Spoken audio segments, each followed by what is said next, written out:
England look to boost their title hopes as Italy seek redemption. My name is Mark. Let's talk rugby.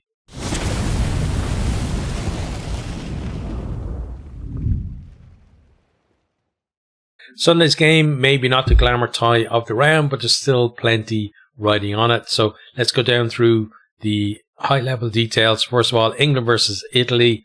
It's Sunday, 29th of March 2025 at the Allianz Stadium in Twickenham. It's a 3 o'clock kickoff local time. So last year, Italy 24, England 27, so pretty close on that one. 2023, though, bit of a better margin for England. England 31, Italy 14. The odds, England 20-1 on, Italy 16-1, and the draw is 66-1. So judging by those odds, obviously bookies believe England are going to win and win fairly comfortably as well. Okay, so let's have a look at the teams. Then we'll talk about the changes to the team. So first of all, England 15. So starting with the front row, you got Genge, George, and Stewart. Second row is Itoje and Chesham. The back row is Tom Curry, then Earl and Willis. Halfbacks Mitchell and Finn Smith. The left wing is Slightholme. The centres Dingwall and Lawrence. Right wing Freeman, and fullback is Daly. On the bench then you got Cowan Dickey, Baxter, Hayes, Hill, Cunningham South, Ben Curry, Van Portfleet, and Marcus Smith. Okay, now onto the Italy team. So you have front row Fischetti, Nicotera, and Riccioni. Then the second row is Nicolo Canone and Ruzza. Back row is Negri, Lamaro, and Vincent. The halfbacks Varney and Paolo Garbisi. Then left wing Gallagher. Centres Menincello and Brex. Right wing is Ioani, and fullback is Capozzo. Then on the bench you have Lucchesi, Spagnolo, Ferrari, Favoretto, Zuliani, Lorenzo Canone, Pedrello, and Allen. So those are the two teams. Let's have a look at how those teams have changed. So for England, Elliot Daly has come in at fullback and Marcus Smith drops to the bench. Now teams do generally make changes against Italy. So wouldn't read a lot into the fact that, a lot of, publications gone with Smith being dropped, not just dropping to the bench, like being dropped out of the team. I'm not sure whether that's true or not. Maybe they're just kind of rotating a little bit, but, for me, Smith had pluses and minuses, certainly playing at fullback, but England's fullback has been a problem position for them in terms of finding, somebody to go in there who can stay fit, first of all, and then if they do stay fit, having a run of games, actually, there and keeping the shorts, it seems to change a lot for them. So, Daly, it's his turn, I guess, to get a go, and if he does well, maybe he'll retain the jersey for the final game against Wales. But Marcus Smith, impact off the bench, that's going to be pretty good for England, I'd say. Then you got Fraser Dingwall coming into the centres, and Henry Slade is left out of the 23 altogether. James George starting a hooker with Cowan Dickey dropping to the bench, and then Jack Van Portfleet is on the bench instead of Harry Randall as the replacement 9. So Van Portfleet, he was going in, just before the last World Cup, right? He was basically the number one 9 for them, and then he got injured just before that. So starting to come back into the squad now. Be interesting to see whether it'll be kind of one and done, whether he'll kind of drop back out of the 23 for Wales or not. And then if we just quickly look down through the team as well, we won't go into huge detail, but you look at the front row, strong front row. I think Genge, George back in there, he's just brilliant at the set piece. You have Will Stewart there as well, so a really strong front row. It's Itoje with Chesham there beside him. They kind of I think himself and Chesham make a decent combination together. It took England a while to kind of find players that they could kind of put in there with Itoje and stay in there for a while. Chesham is one of those players I think who's done pretty well with him.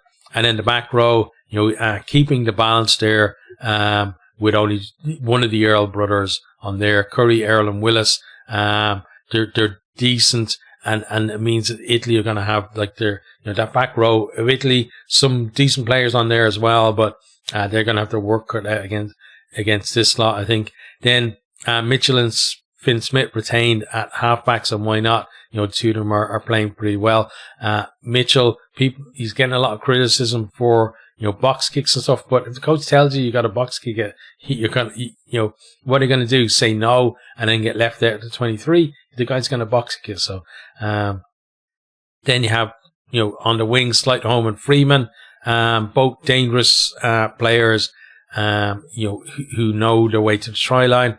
Dingwall in for Slade was interesting because it felt like England had finally gotten a settled midfield partnership together. So bringing him in, is it one of these where it's just a change for Italy and Slade will come back in, or are they just searching for another person to put in there? Rather than playing two 13s in the same midfield. Maybe they're trying to get a bit better balance in the midfield, but you don't know. It seems to be certainly problem position still for them. And then the same there with Elliot Daly at full back. Like, he did well, coming on against France and getting the winning try. And, although he's maybe not at the level that he was a few years ago where he was absolutely elite, still a decent player, but again, it feels like, the 15 shirt, kind of most of the people in there maybe are keeping it warm, for somebody else at the minute, because, of the squad that are available at the minute, nobody's really nailed that down for themselves. Then on the bench, strong bench to come on there as well. The likes of, Cowan Dickey, Baxter Hayes in the front row. Expect all of them to have impact. Ted Hill, Cunningham Stout not really having the impact that he was last year coming off the bench. Ben Curry though does, put himself about when he comes on. Van Porfleet, be interesting to see how he goes. And then Marcus Smith, I think, when the game kind of opens up late on, should be made for him. Then on to Italy. So in terms of their changes, lots of changes for them, really. Nicotera and Riccioni into the front row. Ferrari drops to the bench, and as does Lucchesi, and then Spagnolo comes onto the bench as well for them.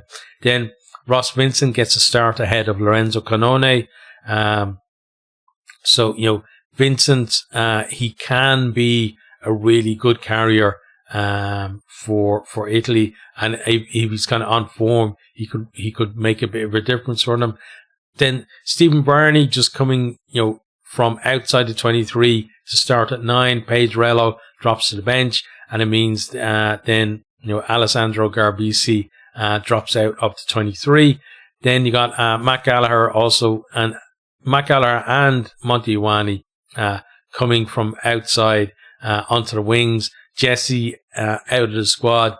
Capuozzo moves to fullback, and Tommy Allen drops to the bench. So plenty of changes for them, and you probably would expect it after the drubbing they got from Italy as well. They couldn't just keep the same team. But just quickly talking about each of the teams as well. So for England, those narrow wins against France and Scotland, but a lot of people kind of felt that they were outplayed in those games, and I mentioned it in the preview for the round itself. I think fans now the England fans looking at this game, they're looking for a performance, not just a win out of this. They don't want to scrape home against Italy. They want to score tries. They want to see some expansive play. They want to see less box kicking. They made it very clear, last time out as well, with the booing and stuff.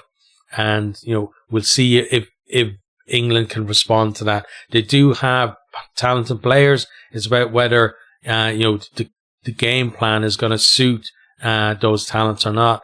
And the other thing, a couple of things as well is, England, by the time this game kicks off, will know how things have gone in Dublin. So that I think that's going to affect them as well in terms of especially if France win that game, then England will absolutely be looking to run up a score, to try and bring things back a little bit in their favour against France in terms of that points difference that they themselves run up against Italy. But against Italy now, this Italy team now, trying to chase a score from early on, not a good idea. You've got to beat them first, and then take your opportunities, and maybe later on run up a score if you can.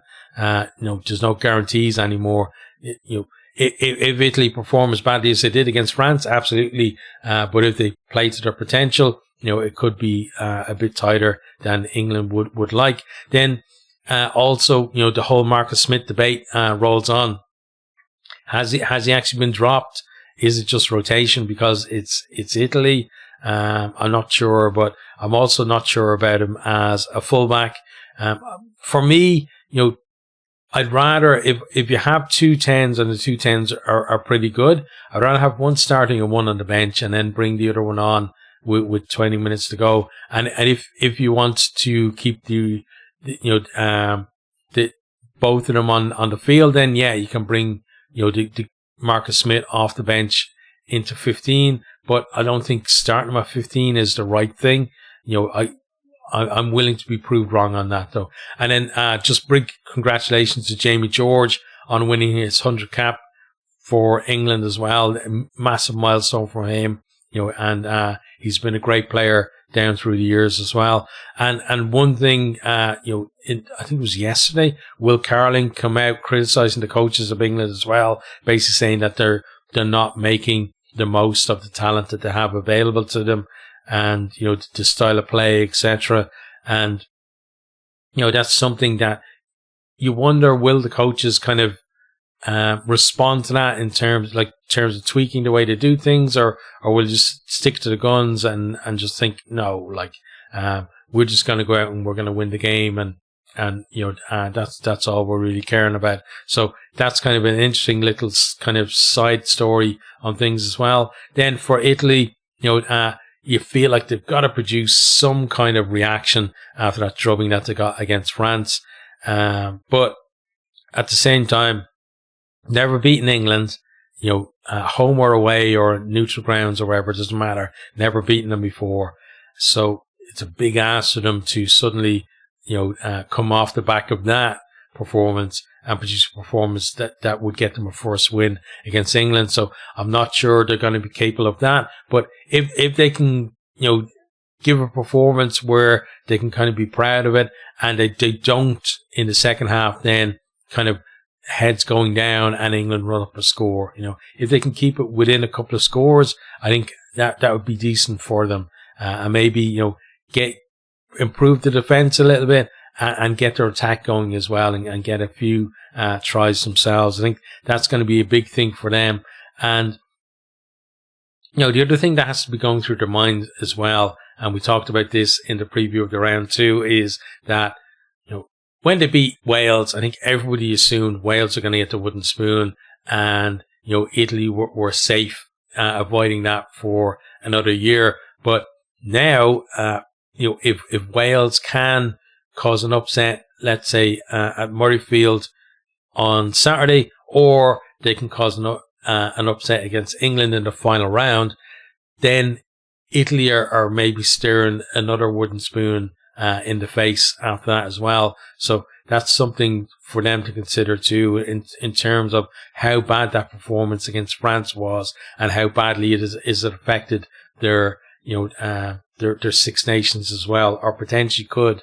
Obviously, if Wales don't win any of the games, then they'd be safely in 5th place there. But, it's just something I think for them to consider as well. So, in terms of how do we see this game going, I think England's tactics will change slightly. I think we'll see them run the ball more, but I think that's more to do with the opposition than kind of some kind of fundamental shift in the way they're going to play the game. We're still going to see them box kicking when they feel it's on. I think we're going to see more from Finn Smith in terms of, kicking out of hand as well himself, and putting England in good areas in terms of, kicking longer, etc. Because England have been kicking pretty short compared to the other teams, and also keeping the ball in hand a little bit more. And again, it's more to do with the opposition, the fact that it's Italy, that they might do that a little bit more. So I'm not sure, again, that we're going to see some kind of, this is the blueprint for how England are going to be playing against Wales even. But we could see, a bit more ambition from England in this game. For Italy, as I said, it's all about producing a performance they can be proud of. And nobody's really expecting to win, and I'm not expecting to win either. I think England will win by about, similar margin, I think, to 2023, 10 to kind of 17 points, that kind of thing for them. If Italy could get a losing bonus point out of the game, that would be excellent. But yeah, I think England are probably going to win. Might be a bit sticky in the middle of the game, but come the end, they should be fairly comfortable, at least on the scoreboard. Okay, so that's the end of that one. Let me know what you think down in the comments.